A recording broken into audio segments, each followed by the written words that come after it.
Ever think about what it'd be like waking up from a coma? I mean, like, with zero memory of what happened before. Tough to imagine, right? Well, that's what happened to Jenny Pratt. Wow. Yeah, back in '87, Carlsbad, California. Jenny, just 16 years old. She's out with her boyfriend, Curtis Croft. He was 24, by the way. So Okay. they're riding a motorcycle. Someone in a pickup truck, white pickup from what I understand, swings this massive wooden board, hits her right in the head. That's awful. Awful, doesn't even cover it. Severe brain damage. And get this, Jenny. Aspiring model. Popular. Full of life, everyone says. And this attack just took it all away. Just like that. We're diving deep into Jenny's case today, by the way. Got court documents, police reports, even first-hand accounts. Trying to figure out what really went down that night. It's been decades, right? This case has stumped investigators for years. Totally. And so many questions still. Like, was it just some random act of violence, wrong place, wrong time? Or was Jenny targeted for some reason? And then there's Curtis, the boyfriend. Not exactly a squeaky clean past. Did some time for drug dealing. And, Well, there were rumors he was an informant. oh, wow. Yeah. So Louis Crisafi, he's a private investigator. He actually thinks Curtis was the real target that night. Makes you think, doesn't it? Definitely adds a whole other dimension to the case. This snitch label, especially back then, it was serious business. Betrayal, breaking codes, you could become a target real quick. Exactly. It was a dangerous world Curtis was mixed up in, and maybe, just maybe, Jenny got caught in the crossfire because of it. That's a chilling thought. No kidding. Okay. Okay, so let's rewind. Mm. April 25th, 1987, Saturday night. Jenny and Curtis are cruising down Rancho Santa Fe Road on a borrowed motorcycle, getting late, probably heading home. Then, out of nowhere, this white pickup blows past them. Curtis told the cops he was about to turn left when it happened. Right. And here's what gets me.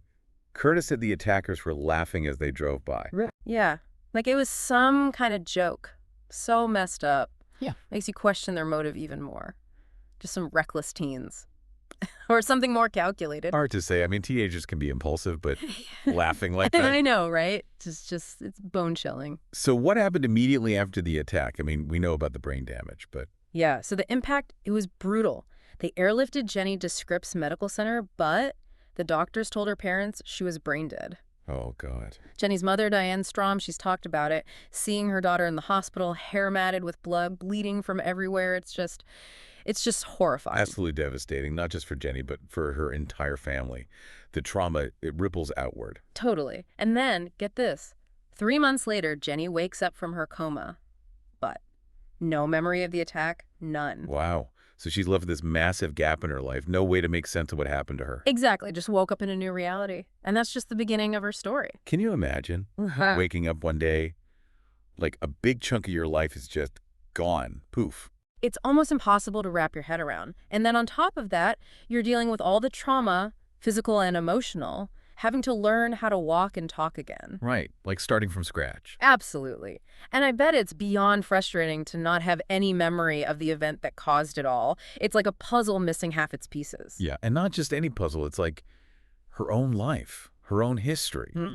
No wonder she wanted answers. Why her? What'd she do to deserve something so awful? Right, it makes her recovery even more amazing. To face those challenges head on, that takes serious strength. For sure. But while Jenny was fighting to get her life back, the investigation was going nowhere. Hit a wall, huh? Pretty much. Cops were focused on local teens, thought maybe it was just some random act, like a Right. prank that went horribly wrong. Yeah, makes sense. But we talked about Crisafi, that private investigator. He had a whole different theory, right? Totally. He was convinced Curtis, with his drug dealing and snitch label, was the real target. And he actually did some digging to support that theory, didn't he? Oh yeah. Crisafi dug deep into Curtis's past, looking for anyone who might have had a reason to hurt him. And he found something interesting. Turns out, Curtis had this run-in with another guy the night before the attack. Oh, wow. Like a confrontation? We don't know all the details, but it definitely adds another layer to the whole thing. Yeah, it makes you think maybe it wasn't so random after all. Exactly. So we've got two main scenarios here. Reckless teens or a planned attack on Curtis that Jenny got caught in the middle of. But what about the evidence? Does any of it back up these theories? Well, there's the weapon. That huge wooden board. 6.5 feet long. Right. Like, that's not something you just stumble upon. Someone got it, brought it there, ready to use it. That seems more planned than spur of the moment, right? Definitely. Plus, there's a whole crime scene reconstruction. Oh, yeah, right. Curtis told the cops he was about to turn left and that the truck was going like 55 miles per hour. Yep. But when Croft recreated it with mannequins and all that, the board landed way off from where it was actually found. Didn't match up at all. Not even close. So Croft started thinking maybe Curtis was closer to the attackers than he said. Like, maybe he saw them but didn't want to say anything? Exactly. Maybe he was scared of what would happen if he did. But Curtis has always said he's innocent, says he never saw who did it, and that he cooperated fully. Even claims he passed a lie detector test. Lie detectors. That opens up a whole other can of worms, doesn't it? Totally. How much can we really trust those things anyway? Oh, yeah. I mean, they're supposed to measure your stress response when you lie, right? Like heart rate, sweating, all that. Yeah, but it's not like they can read your mind. Right, exactly. It's all about interpretation, and critics say they can be manipulated. Like, if you're good at controlling your emotions, you could pass even if you're lying through your teeth. So even if Curtis did pass, it doesn't necessarily mean he was telling the truth. Nope. And we don't even know for sure if he did pass. Those results haven't been released. It seems like everywhere we turn, there are more questions. We have Curtis's story, but the reconstruction throws some doubt on it. Then there's Croft's theory, but it's based more on circumstance than hard proof.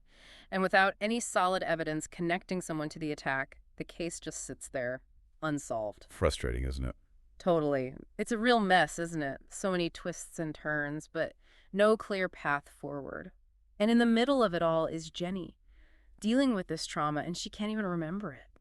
Yeah, it's easy to get caught up in all the theories and the investigation stuff, but we got to remember the real person at the heart of it all. Jenny's recovery, I mean, it's a miracle, but it was a long, hard road. Yeah, relearning all those basic skills. And that missing memory, that's got to be tough, not knowing why this happened to you. Absolutely. And it wasn't just her. Her family went through hell, too. Yeah. Watching her fight for her life, then dealing with the long recovery process. Reading about her mother, Diane, seeing Jenny in the hospital, heartbreaking, hair matted with blood, hooked up to machines, just awful. It really shows the ripple effect of something like this. The pain spreads far beyond just the victim. No doubt. And you know what else is messed up? The fact that nobody's come forward after all these years. Somebody out there knows what happened. You're right. It's like this silence hanging over everything, keeping the mystery alive. And Jenny and her family, they're stuck without answers. Croft, he actually said something about that, didn't he, in the stuff we read? Like, he basically challenged people to come forward. Yeah, he did. Said anybody with half the courage of Jennifer Pratt should speak up, no matter how small the detail might seem. It's wild, isn't it? What keeps people quiet in these situations? Scared of that might happen? Loyalty to someone? Or maybe, after so long, they've convinced themselves it's better to just forget about it. You know, let sleeping dogs lie. Who knows? But you never know, right? Even a tiny piece of information could be what breaks the case open. That's true. Sometimes all it takes is one person to say something, to shed some light on the truth. You know, this whole thing has really got me thinking. Unsolved crimes. It's not just that they're cold cases, you know? It's like they leave this open wound for the victims, their families, everyone. That's a good way to put it. They hang over people, leaving them with all these unanswered questions. Makes you wonder, what if it was me? Exactly. So where does that leave us? After this whole deep dive into Jenny's story, what have we learned? Well, for me, it's a reminder that we can't just listen to these stories for entertainment. We got to think about them, see all sides, and ask ourselves, what would we do? Right. Would we be brave enough to speak up, even if it meant putting ourselves at risk? Tough question. But it's one we all got to face. Because at the end of the day, justice depends on people doing the right thing, even when it's hard. And for Jenny, the hope for justice is still there. Maybe someone listening right now has that missing piece of the puzzle, something that could finally bring this whole thing to an end. So if that's you, think about what Croft said. Find that courage. Your voice could be the one that brings the truth to light. Thanks for being with us on this deep dive. It's been a heavy one, but these are the stories that need to be told.